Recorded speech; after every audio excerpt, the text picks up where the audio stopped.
Agreement. All right, everyone. Welcome back to the Lookout.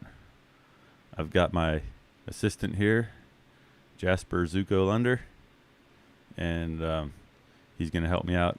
He's been helping me put this together, and that's pretty great. Glad to have his help.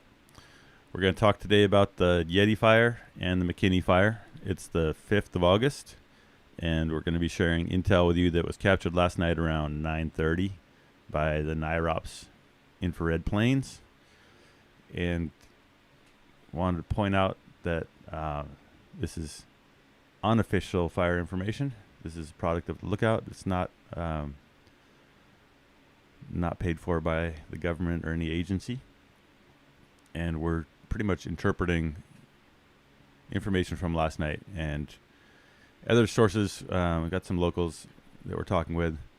If there's anything that we're saying that's contradicting what you're hearing in the official briefings or anything else, we don't have real complete information here. We don't have people on the ground. So just want to say we do our best to not contradict anything that is being put out there by the agencies, and if there's errors, we want to know about them, and we'll do our best to correct them and retract them. We're going to jump in right into the Yeti.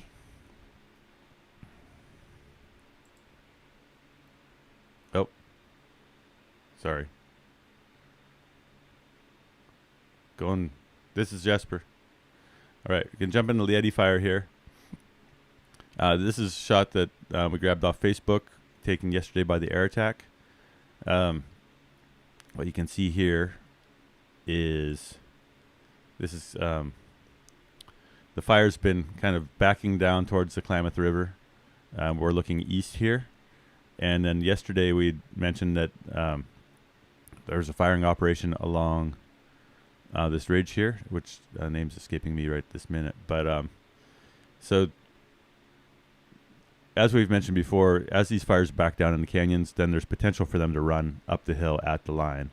And so oftentimes firing operations, the timing of them kind of might get pushed. Ideally we do firing operations at night when the humidity is higher and the fire hazard is, fire behavior is less. Sometimes we don't have that luxury. And yesterday they had to fire this ridge probably sooner than they wanted to because the fire was pushing hard. Actually, the day before yesterday was the initial firing here. Because the fire was pushing hard on. They knew that the fire was going to be coming up out of the hole. One thing that happens when you put fire on the ground is you can affect the main fire. So, the convection and the heat rising from the firing operation along the line can suck in the rest of the fire. So here you can see kind of this column building up off a firing operation. And it also is kind of sucking the fire off the line. Sometimes that's helpful. And when people are, doing firing operations, you adjust the amount of heat that you're putting on the ground because sometimes you do want to kind of suck the fire into your firing operation. Other times it's not as helpful. They did get some spots over this dozer line, and then we're able to pick up those the night before last with crews that worked all night. There's another road down lower on this slope. And the area will pick up some of the spots there. Yesterday, they continued firing down this dozer line. And so what we've got here is the black is the dozer line that was put in. The firing that we saw where it was kind of building that column, I think was right here. And so yesterday, they continued firing down that line down to there's a lower road here. And it looked like last night, in the 9:30 imagery, they also had some slops here from their firing. There's the same road system down below here. Oh, what happened?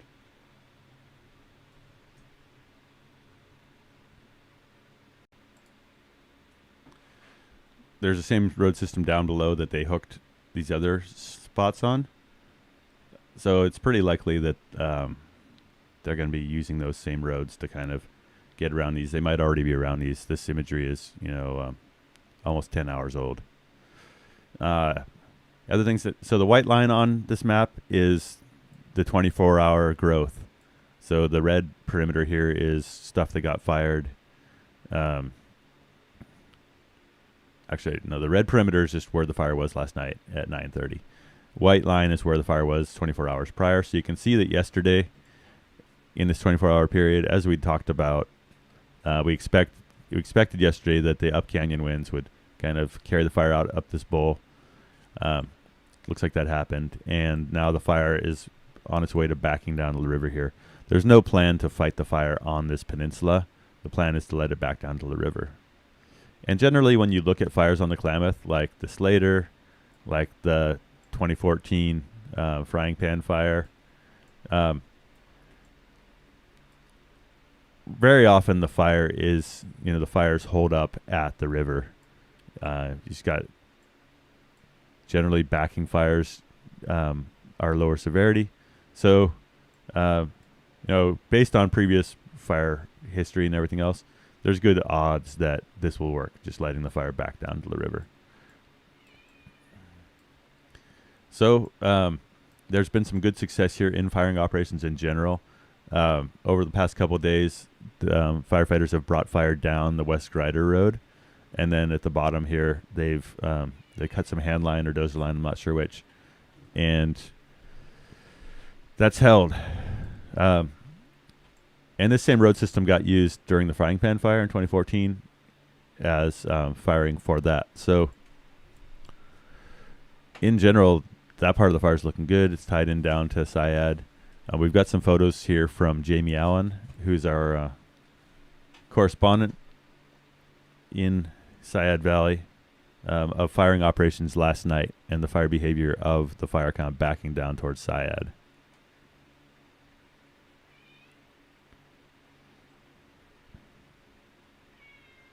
So thanks for those, Jamie.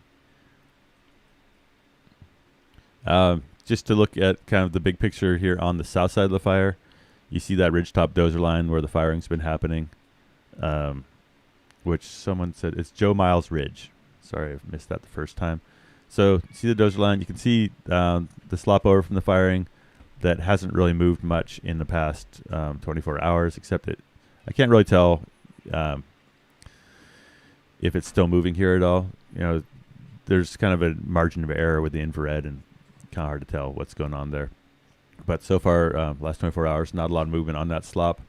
This slop here, like we said before, has got roads down below it. So, likely that they're working overnight on picking those up. The China Grade Road at the bottom here is prepped. When you see this R on the map, it means road as line. And often what that means is that crews have been in there with chippers and have been kind of thinning and chipping. Sometimes they're masticating along a road to kind of widen it so it's useful as a fire line. There's dozer line coming up from the bottom of where China Grade Road starts to get switchbacky, and other road prep.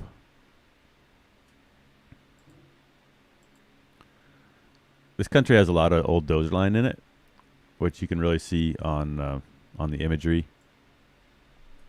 We got to work on kind of a cool project about 8 years ago for the Mid-Klamath Watershed Council, where we mapped all the historic dozer line. We got with some old division chiefs and district rangers and other people who've been on the Klamath for a long time, and took a lot of the old fire maps and everything else, and we just kind of digitized all those old lines, and that's been helpful. It's because there's just so much work that's been done in this country over the past 50 years, really. With there's dozer lines everywhere, and so when you see like these old these purple lines on the map, a lot of those are old dozer lines that were from that mapping project we did. So it's nice years later to come out and see on a fire that the stuff we're using ends up on a map again.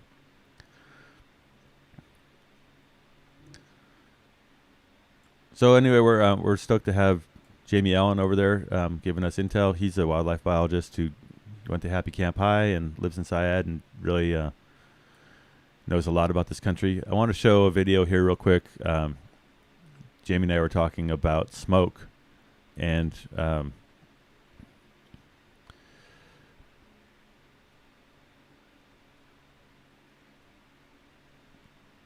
smoke impacts on stream temperatures and also just smoke impacts on people. You know, yesterday he said Syad was about as bad as it gets with smoke, which is saying a lot because those folks have been through a lot of smoke. So this is an animation going from about 8:30 in the morning till about 6 at night.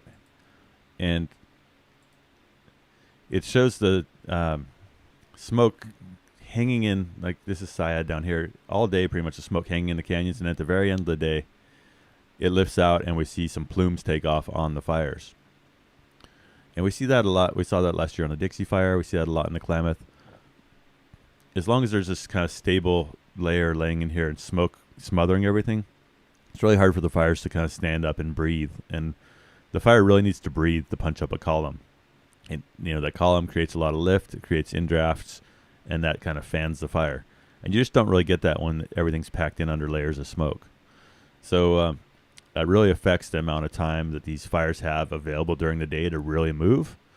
And usually on the first couple days of the fire, that's not a factor, just because the atmosphere is clear. Fires often start when we've got kind of unstable atmosphere. But really often in this country, after the second or third day of the fire, all the smoke from the fires just kind of packs in the canyons. And then we're just in the smoke all day. Makes it hard for the firefighters to see what's going on. Makes it hard for people to function, makes it hard for people to breathe. And it also is helpful for the fish. So there's some research out there that in the past when we had more frequent fires, that oftentimes there would be smoke hanging in the Klamath all summer. And there's been some research on recent fires that shows that the stream temperatures go down in a statistically significant way during big fire events. And that's important for salmon and steelhead because we've got these big die-offs on the Klamath happening in the fish that are largely caused by diseases that are temperature related. And so it's interesting to think that at the landscape scale that having fires burn across this landscape in the past and smoke hanging all summer actually changed the aquatic environment enough, and that might be one thing that is lacking right now, that's causing the extinction and huge numbers dwindling on the salmonids. Anyway, no one likes smoke. I don't like smoke. None of us want to breathe it all summer. It has actually, though, been part of this landscape and this ecology for a long time. Anyway, Jamie's also going to talk a bit about fire severity. I showed some maps yesterday showing the patchwork that we have after these big fires, like the 2014 frying pan fire. And Jamie's, as a wildlife biologist, really interested in habitat and how these things affect wildlife and soil erosion and everything else. So he's going to be talking about that.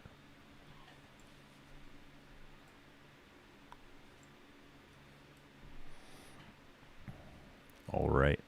Jasper just pointed out I've got something going on here with double logos. So we're going to move over here to the McKinney, and I'll fix our double logos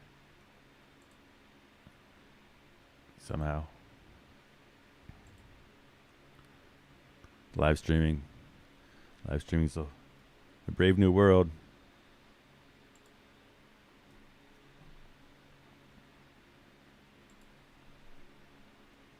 Okay. Thanks, Jasper. All right. Okay, hopping into McKinney Fire. Oh, now we got double logos on the bottom. Jeez. All right, well, we're just going to have to bear with some double logos. McKinney is still active in the same places that we've been talking about for days now. We'll start here at the south end of the fire in Indian Creek. Really not a lot of spread here. the places where you see the white line are the 24-hour spread, and we've got a little bit of spread here out to a road, and that's about it in Indian Creek. All these other places, there's a little bit of going on, outside the white line, but there's really not much there. So when we come over here into Mill Creek, where we've been watching for days, it continues to back actively down in. So you can see this white line here is our 24-hour spread. So we've had some spread down into here. And this is following a ridge line. So this was a dozer line that's been fired. You can see they're kind of coming right down the ridge. Like I said, I don't have the mapping of the dozer line right now. But this is firing. They're not doing anything on the other side of the river, really. They've prepped this road. And hey, we're on the air, buddy. Fire's backing down as it has been. So that's going to keep happening. There's some dozer line here down this ridge that is part of their firing, and they'll be firing that to try to keep pace with the backing fire to tie this off down to the bottom. As we come over towards Horse Creek, not much going on here, except the area that's been active where it continues to back. Don't know what's going on over here with the dozer line, but fire continues to back in here like it has been. Those are really the only places that there's a lot of movement on this fire. No real new movement out here on the north side of 96 in the Beaver Fire, and just a teeny bit of fire off 96 as you come over in this area where it's kind of been the puzzle of how to connect this part of the fire back to all the line in Humbug Creek.